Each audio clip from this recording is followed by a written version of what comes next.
Aquí en Choque de Opiniones también tenemos un corto análisis de lo que viene a continuación y lo que ha ocurrido entre los dos países con esta apertura de embajadas. La conversación sucedió con Katarina Hall de Victims of Communism Memorial Foundation, el profesor Arturo López Leve de la Universidad de Nueva York y el ex embajador Carlos Portes, que tuvo un importante rol durante el proceso de la apertura de la sección de intereses en los dos países. Katarina, el congresista hablaba de la represión de los disidentes, pero el presidente dice, es precisamente este espacio el que necesitamos para que se pueda trabajar, precisamente se pueda poner sobre la mesa y podamos publicar o podamos mostrarle al mundo lo que está haciendo o lo que no está haciendo el gobierno cubano. Por ahora, lo único que le estamos haciendo es dándole más poder al régimen castrista. Lo que estamos haciendo, si quitamos el embargo o cualquier otra movida que nosotros hacemos con el gobierno cubano, lo que vamos a hacer es quitar el comunismo económico, pero vamos a seguir teniendo el comunismo social y político. Lo que nosotros vamos a seguir teniendo es control sobre todas las propiedades de los cubanos. No va a haber suficiente libertad para ellos para que de verdad puedan ser personas libres como en cualquier momento. Raúl mismo lo ha dicho, que el comunismo no se va a ir de ahí. Mira, yo creo que los derechos humanos no se limitan a la cuestión de la tolerancia por la oposición política. Los derechos humanos son definidos internacionalmente como un paquete de derechos que incluyen el derecho a la salud, el derecho a la alimentación, el derecho de viaje, el derecho a tener propiedad privada. Y yo digo, si uno ve el estado en general de los derechos humanos, la política del presidente Obama tiende a empoderar más sectores en la sociedad civil y a crear un ambiente más amistoso a las reformas económicas y al proceso de liberalización política que está teniendo lugar en la isla.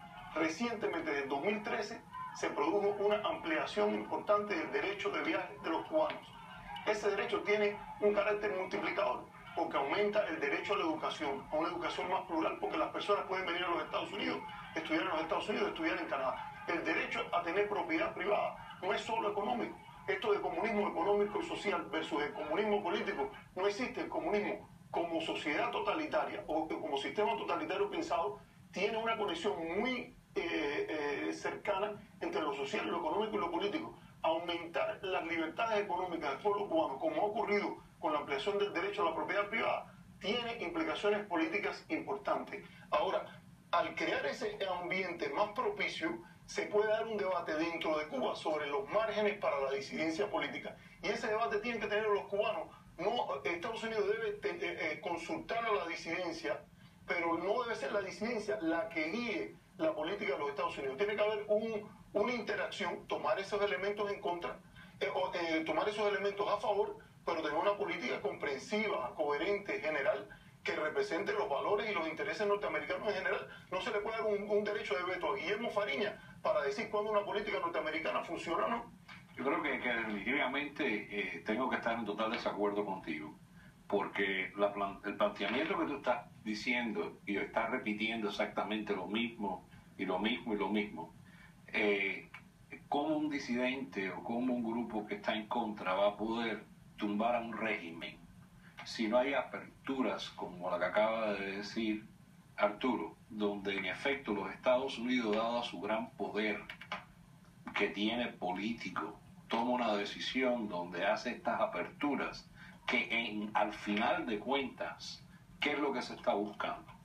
Hay que aclarar que esto no es un tratado o esto no es un acuerdo que se ha hecho exclusivamente porque se está beneficiando al gobierno de Cuba. Aquí se está beneficiando al pueblo de Cuba, que son casi 2 millones de habitantes. Y el que no entienda de que las repercusiones de estas aperturas que se están haciendo oficialmente de gobierno a gobierno, y ambos gobiernos están de acuerdo en crear esta apertura, la meta final del gobierno de los Estados Unidos y finalmente la que termina siendo para el gobierno de Cuba es la apertura directamente con el pueblo, que son los que se van a beneficiar de los cambios. Yo estuve ahí en noviembre y yo te puedo decir que la esperanza que veía el pueblo de que cualquier cambio que sucediera iba a mejorar. Ya lo que se llama la palabra esperanza, lo que se llama la palabra fe, lo que se llama el creer en algo de que mi mañana va a estar mejor que mi pasado. que lo que he estado viviendo, sí, tengo educación gratis, magnífico, sí tengo salud gratis, que está dentro de los derechos humanos que está hablando Arturo. Ok, que hay ciertos grupos de disidentes, que efectivamente existen las mujeres blancas, todo eso es cierto, pero si no hay una apertura donde de una forma de colaboración ambos gobiernos llegan a tener mayor intercambio, estamos hablando de poner un personal de 300 casi diplomáticos en Cuba, que en estos momentos hay 90, estamos hablando de expanderlo aquí igual. ¿Con qué finalidad se hace eso? Si no es para realmente crear una apertura que finalmente va a llegar también a tocar a los disidentes que se van a beneficiar de este proceso. Ahora, tomar la postura de decir, bueno, tenemos que, no se puede hacer negocios con un país, porque si ese fuese el caso, entonces no pudiéramos hacer negocios con un montón de países que tienen peores récords de derechos humanos que lo que tiene Cuba.